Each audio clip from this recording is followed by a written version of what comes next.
ACCL would be, by GE's definition, a good middle market company.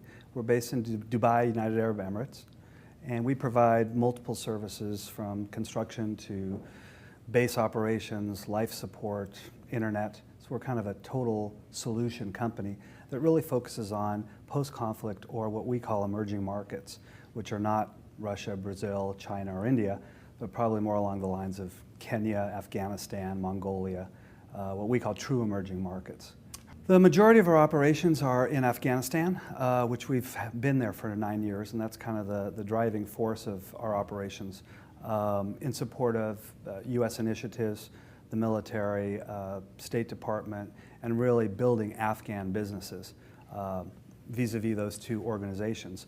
And then also we have Mongolia, kind of in Asia, as well as Africa, which is South Sudan, Kenya, and Uganda, and some other ancillary countries in between. Our model has always been we came in really to drive employment and education in hopes of, and I think we've been successful, in hopes of building local companies for local people. So for instance, in Afghanistan, we've had the opportunity, when we went there, to really build a company, which is ACCL, which is all about Afghans building Afghanistan. There are a lot of companies, the very large conglomerates that came in to provide support or operations for the multitude of American initiatives there.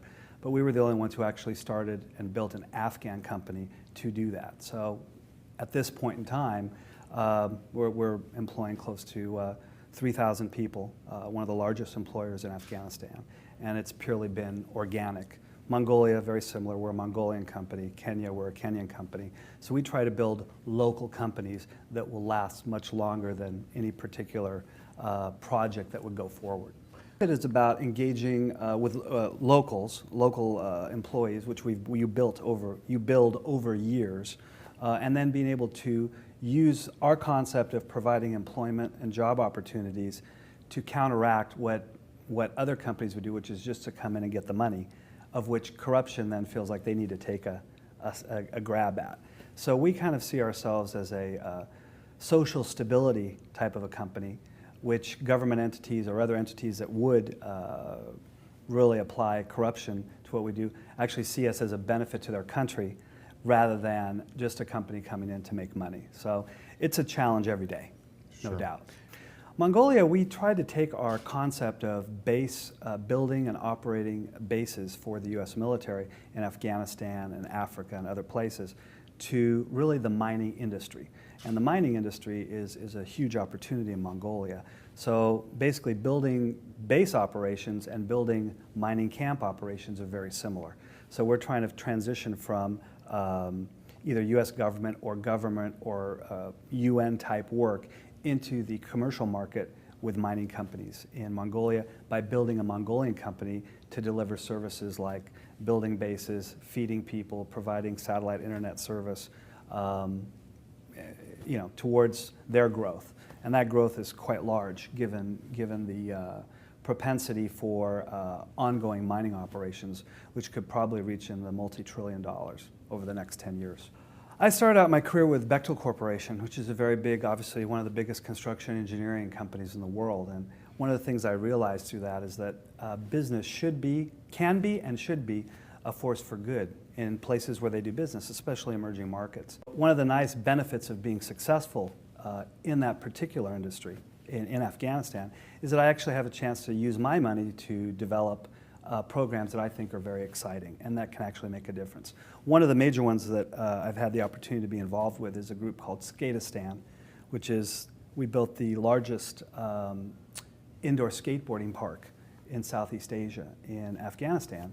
And that allowed us to, with the organization of Skateistan, which is a fantastic organization of international skateboarders, be able to take the kids off the street for a couple hours a day, teach them skateboarding, and then obviously do some inoculations, some teaching, feeding, showering. A lot of times when they spend their day a week at Skateistan, that's the only major meal they'll have, or the ability to build confidence through learning how to skateboard. I, not being a skateboarder, never understood that, but it's worked magically, and it's got international acclaim. Other things we've gotten involved with in Afghanistan were taking the old materials that they use in some of, you may see what the President Karzai wears, the green type of shalwar kameez they call it, and actually turning that into high-end fashion. That allowed me to employ a lot of women into the weaving industry and the dress design industry.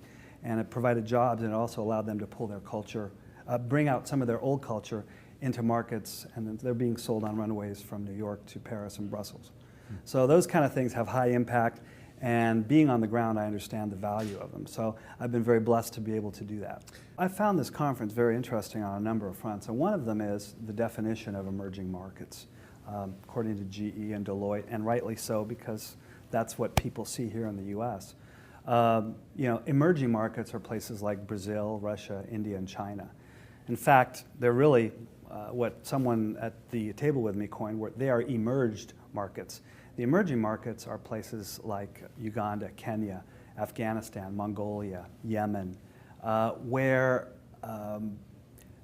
middle market companies here actually have a disproportionate advantage to do good things, but also to build their businesses, because all these other emerging markets that we prior talked about really have a huge amount of competition for a very small, finite amount of product or services. Taking the risk, some people call it the leading edge or the bleeding edge, depending if you're successful or not, has a huge, at least a very high risk-reward ratio. And so I would say for middle markets, it's take the road less traveled. And although that is very risky and scary, I'm probably living proof that if you are willing to find the right people to work with or go there and try and do the right thing, things actually work out, and they work out for a much longer period of time.